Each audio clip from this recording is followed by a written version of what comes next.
Kung gusto nyong maging bago uli ang yung mga utensils, ganitong gawin natin. Pakulo ng tubig, lagyan ng yan,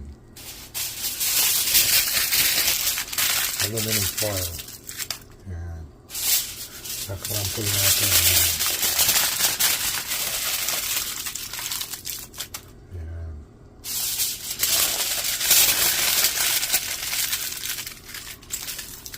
Yan. Hintayin natin mamaya ang resulta. Yan ang resulta. Mukhang bago nga. Yan o, kumikintab. Wow.